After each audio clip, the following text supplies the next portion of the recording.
একটি শান্ত নিরিবিলি গ্রাম, নাম তার মধুবন। এই গ্রামেই থাকত এক নম্র, চঞ্চল ও দয়ালু বিড়াল, নাম টুনটুনি। টুনটুনির পুরো শরীর ছিল সাদা, কেবল লেজের ডগায় ছিল কালো দাগ।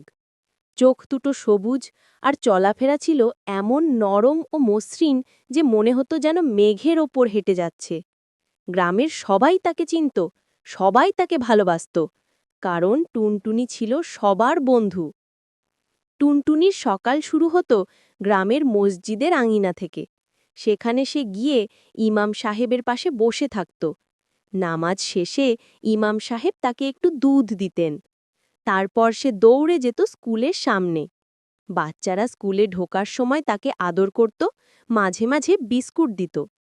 টুনটুনি খুব শান্তভাবে বসে থাকত, কখনো বিশৃঙ্খলা করত না, তাই সবাই তাকে ভদ্র টুনটুনি বলে ডাকত। কিন্তু একদিন গ্রামের শান্ত জীবনটাকে আলোড়িত করল বড় এক ঝড়। আকাশ কালো হয়ে এলো, চারদিকে বাতাসের গর্জন। গ্রামের মানুষরা দ্রুত ঘরে ঢুকে দরজা জানালা বন্ধ করে দিল। কিন্তু স্কুল থেকে বাড়ি ফেরার পথে ঝড়ে আটকা পড়ে গেল তিনটি শিশু, রিমন, জিয়া আর নীরা। তারা ভয় পেয়ে এক বড় বটগাছের নিচে আশ্রয় নেয়। গ্রামে খবর ছড়িয়ে পড়ে, কিন্তু ঝড় এত জোরাজো যে কেউ বাইরে যেতে সাহস পায় না। ঠিক তখনই টুনটুনি ঝড় উপেক্ষা করে গাছের নিচে পৌঁছে যায়। তার মিউ মিউ ডাক বাচ্চাদের সাহস যোগায়। সে যেন বাচ্চাদের বলছিল, চলো, আমি আছি। টুনটুনি সামনে হাঁটতে থাকে, আর বাচ্চারা তার পেছনে।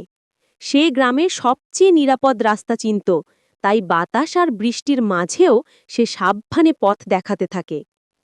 যখন কোনো বড় ডাল পড়েছিল, টুনটুনি সরে গিয়ে বাচ্চাদের সতর্ক করত।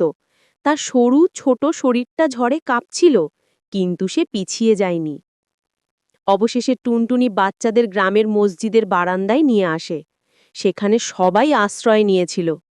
বাচ্চাদের দেখে সবাই আনন্দে কেঁদে ফেলে।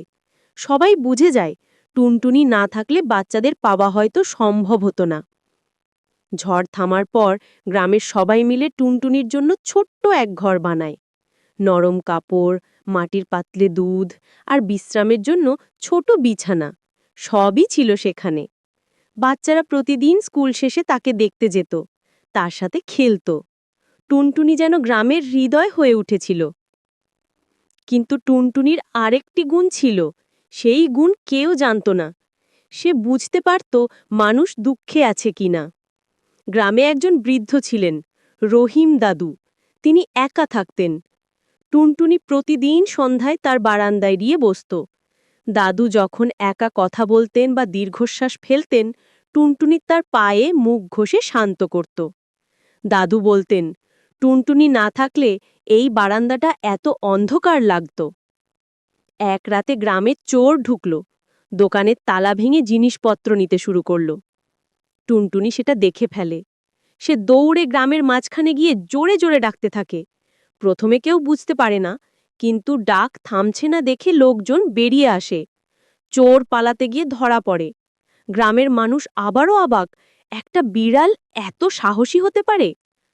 দিন গড়াতে থাকে, টুনটুনির গল্প ছড়িয়ে পড়ে আশেপাশের গ্রামেও। অনেকেই এসে তাকে দেখে যায়। কেউ দুধ দেয়, কেউ খাবার দেয়, আবার কেউ শুধু একটু সময় কাটাতে আসে। টুনটুনি কখনো অহংকার করেনি। সে একই রকম শান্তই থেকেছে।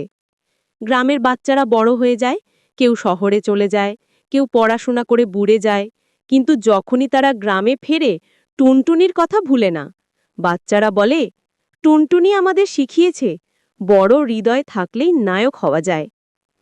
বছর পরে মধুবন গ্রামের এক নতুন পাঠ্যপুস্তকে লেখা হয় টুনটুনির গল্প। টুনটুনি, আমাদের গ্রামের রক্ষক।